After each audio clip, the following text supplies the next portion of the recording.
ఆరోగ్యం అంటే natural food. Nature మంత్ర ఇప్పుడే మీ ఇంటికి తెచ్చుకో. ఈ రోజు వరకు నేను తీసుకున్న మ్యాక్సిమం రెమ్యూనరేషన్ అంతా అంటే 5 లక్షలు.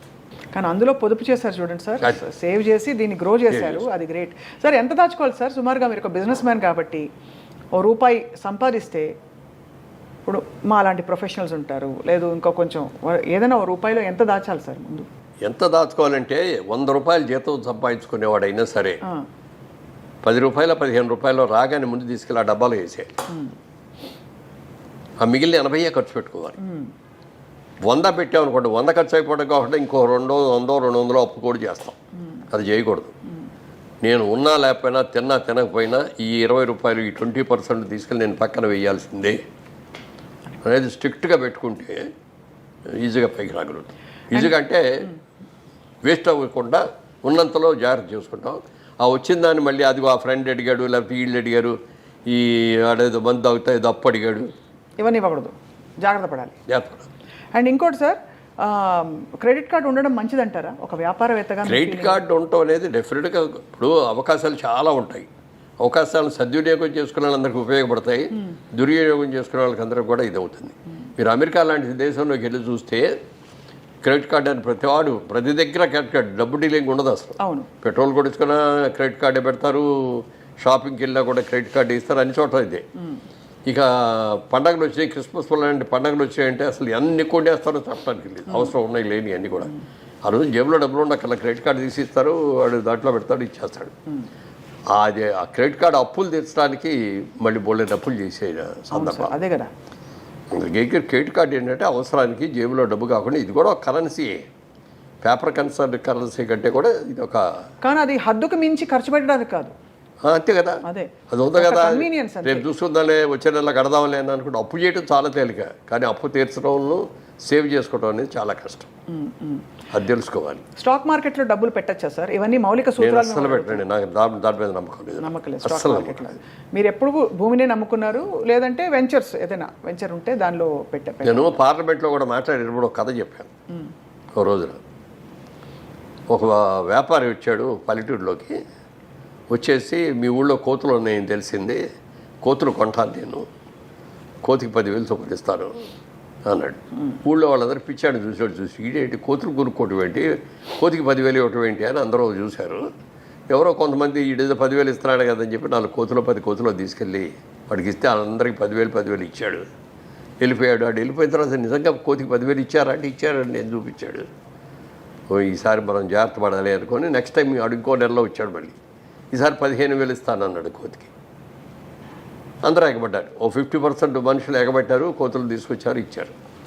మూడోసారి వచ్చాడు, 25,000 ఇస్తా, నాకు కోతులు కావాలి అన్నాడు. అప్పటికి అయిపోయినాయి కోతులన్నీ. ఊళ్ళో ఉన్న కోతులన్నీ అంత ముందే కొనేసి తీసుకెళ్ళిపోయాడు. ఎక్కడ కోతులు లేవు. 25,000 ఇస్తానంటాడు. పక్క ఊళ్ళోకి వెళ్తే 20,000కు దొరుకుతున్నాయి. అక్కడికి వెళ్ళి 20,000 కొనుక్కొని కోతులు తీసుకొచ్చేసి వీడికి అమ్మారు. అర్థమైంది సార్, అర్థమైంది కదా.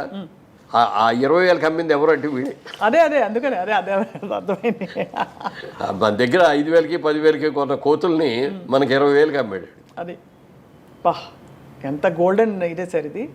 అయితే ఇప్పుడు స్టాక్ మార్కెట్ కూడా అలాంటిదేనండి. ఏ రోజున ఏ రేట్లు ఎందుకు పెరుగుతున్నాయో తెలియదు, ఎందుకు పడిపోతున్నాయో తెలియదు. ఇది బ్రహ్మాండంగా ఉంది అని అందులో పెడతాం. అంటే ఏదైనా డబ్బు సంపాదించడానికి కష్టపడి సేవ్ చేసుకుని దానికి ఉన్న విలువ, ఇది ఆర్టిఫిషియల్గా ఏదో పెట్టుబడి పెట్టేసి ఊరినే వచ్చేసింది. ఒక లాటరీ వచ్చింది అని అంటే దాంట్లో కూడా వచ్చినప్పుడు బాగానే ఉంటుంది, సంతోషంగానే ఉంటుంది. కానీ హార్డ్ ఎర్న్ మనీ అనే దానికి ఉన్న విలువ ఈజీ మనీకి ఉండదు. ఈజీ మనీ ఎలా వచ్చిందో అలాగే పోతుంది. హార్డ్ ఎర్న్ మనీ మనం జాగ్రత్తగా కాపాడుకుంటాం కదా సార్. అది. అండ్ ఫైనలీ సార్, రియల్ ఎస్టేట్లో డబ్బులు పెట్టాలంటే మీ సలహా ఏంటి సార్? చాలామంది ఇవాళ జయభేరి అనగానే one of the most trusted names. So మీ సలహా ఏంటి సార్? డెఫినెట్గా మంచిది. అలాంటి ఉద్యోగస్తులు ఎవరైనా సరే, ఇప్పుడు నా ఇంటర్వ్యూస్లో నేను చెప్పిన ఇట్లాంటి మాటలు అన్నీ కూడా విని చాలామంది ల్యాండ్ మీద ఇన్వెస్ట్ చేశారు. నేను ఎక్కడికో వెళ్తా అంటే, ఏమండి మీ ఇంటర్వ్యూ చూసామండి, మీరు చెప్పింది బాగుందండి, నేను కూడా ల్యాండ్ కొన్నానండి, ఏదో ఇన్ని స్థలాలు కొనుక్కున్నానండి, బాగా పెరిగినాయండి, డబల్ అయినాయండి, ట్రిపుల్ అయినాయండి అని చెప్పిన వాళ్ళు ఎంతోమంది ఉన్నారు. అందుకని నేను ఇంకోటి వ్యాపారం చేస్తూ మీరు భూమి కొనుక్కోండి అని నేను చెప్పలేను కదా. అవును, అర్థమైంది. అదే తర్వాత సేఫ్టీ ఇది. ఇప్పుడు ఏదైనా కొంటే ఇప్పుడు వ్యాపారం చేసేవారు వ్యాపారంలో లాభం రావచ్చు, నష్టం రావచ్చు, కానీ భూమికి మీద నష్టం ఉండదు. అవును. పెరిగేదే తప్ప తరిగేది కాదు, పాడైపోయేది అంతకంటే కాదు. కాబట్టి అంటే కొనుక్కునేటప్పుడు లీగల్గా కరెక్ట్గా ఉన్నాయా లేదా, దానికి హద్దులు సరిగ్గా ఉన్నాయా లేదా అని చూసుకొని మనం కొనుక్కున్న దాన్ని ప్రొటెక్ట్ చేసుకోవాలి మనమే. ఇక్కడ హైదరాబాద్ లాంటి చోట మనం ప్రొటెక్ట్ చేసుకోకపోతే ఎవడో ఒకటి వచ్చి అక్కడ ఇల్లు కట్టేస్తాడు. నాకు ఇదిగో ఈ ప్రాజెక్టులోనే ఒకటి జరిగింది అట్లాగే. ఇక్కడ స్థలం అమ్మే ఒకటి అంటే మామూలుగా వాస్తు ఎక్కువ చూస్తాం మనం. ఒకటి వాస్తుగా లేని సైట్లు కొన్ని ఉంటాయి, వీధి సోలు అయ్యాయి. అవి జనరల్గా ముస్లిమ్స్ కొనుక్కుంటారు, వాళ్ళకి వాస్తు మీద నమ్మకం ఉండదు. అదే కొంచెం తక్కువ ఇస్తాం కూడా ఆ రేటు. అందుకని అట్లాంటివన్నీ వాళ్ళు కొనుక్కున్నారు. ఒక మిలిటరీ ఆఫీసర్, ఒక ఆయన రిటైర్డ్ మిలిటరీ ఆఫీసర్ నా దగ్గరకు వచ్చి, ఇలా నేను నా డబ్బు ఇదండి, రిటైర్మెంట్లో నాకు వచ్చిన డబ్బు, దీన్ని ఎక్కడో చోట ఇన్వెస్ట్ చేయాలి, మంచి వాళ్ళు ఎవరి దగ్గర చేయాలా అని చెప్తే మీ పేరు చెప్పారండి అని చెప్పి వచ్చి ఇస్తే ఇన్వెస్ట్ చేసి సైట్ ఇచ్చాం. కొనుక్కున్నాడు. సంవత్సరానికి ఒకసారి వచ్చి కనపడి ఇక్కడికి వచ్చి ఏమండి అని సైట్ చూసుకొని వచ్చేవాడు. కూర్చొని కాసేపు కాఫీ కదా వెళ్ళిపోతా ఉండేవాడు. ఓ రోజున వచ్చి, ఏమంటే నా స్థలంలో ఎవడో ఇల్లు కట్టేశాడండి అన్నాడు వచ్చి. మీ స్థలంలో ఎవడో ఇల్లు కట్టడం ఏంటంటే అని వెళ్ళి చూస్తే నిజంగానే ఆయన స్థలంలో ఇల్లు కట్టేశాడు. ఎవర్రా నువ్వు అని అడిగితే, నాదేనండి, నేను కొనుక్కున్న సైట్ కదా అన్నాడు. ముస్లిం అన్న అతను. నీ సైట్ పక్కది కదా, ఇది కాదు కదా అంటే, ఏమనండి ఇదే అనుకున్నానండి నేను అన్నాడు. మరి ఎట్లా ఇప్పుడు నన్ను ఆ సైట్ తీసుకోమనండి అన్నాడు. ఈ సైట్ వాస్తుకి ఎకనిస్ట్ వాడు తీసుకోడు అయినా, నువ్వు కొనుక్కో ఇప్పుడు ఆ స్థలం అన్న. అంటే నా దగ్గర డబ్బులు ఉన్న డబ్బులని పెట్టి ఇల్లు కట్టారని నా దగ్గర డబ్బులు ఏం చేయాలి? వెంటనే ఇంకో ప్లేట్ ఎవరో అమ్మేవాళ్ళు ఉన్నారో చూసి ఆ సైట్ మేము కొని ఆ సైట్ ఆయనకి ఇచ్చాం. ఇవ్వగా ఆయన ఎంత ఆనందపడిపోయాడంటే, ఎంతమంది దగ్గరికి వెళ్ళి చెప్పాడు ఇది చెప్పడానికి. ఆ పాజిటివ్ న్యూస్ని స్ప్రెడ్ చేస్తే వీళ్ళ దగ్గరికి వెళ్తే నమ్మకం, గ్యారంటీ అనేదాన్ని. ఇప్పుడు ఊరిని బిల్డప్ పోదండి, నేమ్ బ్యానర్ నేమ్ రావటం, మంచి సినిమాలు తీస్తే బ్యానర్కి మంచి పేరు వస్తుంది, వ్యాపారం కరెక్ట్గా చేస్తే ఆ వ్యాపార సంస్థకి మంచి పేరు వస్తుంది. అట్లా నిజాయితీగా ఉన్నారు. ఒక్కొక్కసారి మనకు నష్టం వస్తుంది, వచ్చినా కూడా మన కస్టమర్ని ఎప్పుడు కూడా చేయకూడదు. మేము మొట్టమొదట వ్యాపారాన్ని మొదలుపెట్టినప్పుడు ఇట్లా గాజు అద్దం ఉండేది, దాని కింద ఒక కాగితం పెట్టుకున్నాం, customer is our God, customer is our pay master, customer is always right అని పెట్టుకున్నాం. అందుకని కస్టమర్ ఎవరు వచ్చినా చాలా గౌరవంగా చూస్తాను, చాలా గౌరవంగా మాట్లాడతాను.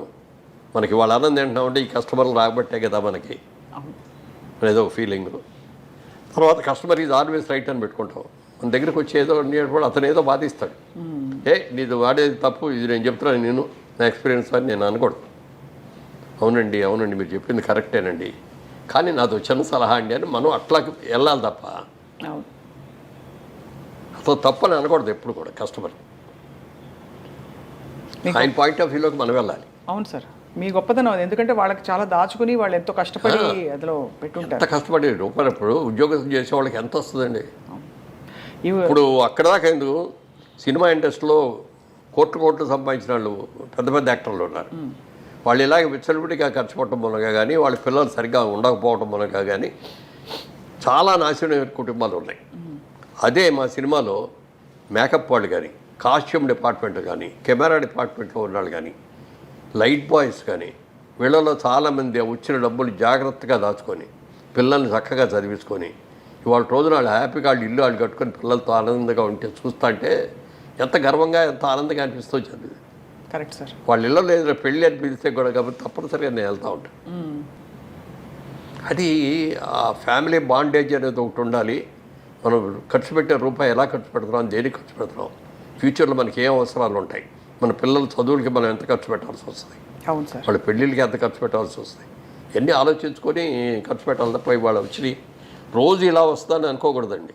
కానీ ఇవాళ ఉన్నాం, ఈ సంపాదన వస్తుంది. మరి ఇదో అన్ని సినిమాలు తీసా, ఇవాళ సినిమా తీయాలంటే తీయలేకపోతున్నా.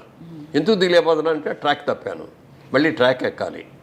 ట్రాక్ ఎక్కిన తర్వాత మనం సినిమా తీయపోతే ఎవరేమనరు మనని, సినిమా సరిగ్గా తీయకపోతే మాత్రం తిడతారు, కొడతారు కూడా.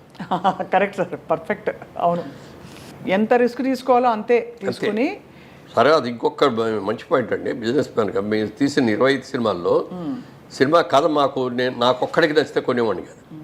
నేను, మా బ్రదరు, మా అబ్బాయి, ప్లస్ మాకు ప్రభాకర్ రెడ్డి గారు, గిరిబాబు గారు, సత్యనారాయణ గారు, మా ఎడిటరు, మా కెమెరామెన్, మేమందరం కలిసి ఒక 10 మంది గ్రూప్ ఉంది మాది. ఆ 10 మంది కూర్చొని కథ ఉంటాం. 10 మంది నచ్చిందంటే తీసుకుంటాం. 5గురు నచ్చి 5 నచ్చలేదన్నా, లేకపోతే 7గురికి నచ్చి 3గురికి నచ్చలేదన్నా కూడా దాన్ని వదిలేస్తాం. అలా కొన్ని కథలు నచ్చి ఈ సినిమా బాగుంటుంది, ఈ సక్సెస్ అవుద్ది అనుకున్న సినిమాలో నా క్యారెక్టర్ లేకపోయినా కూడా ఎక్కున్నా తీసా.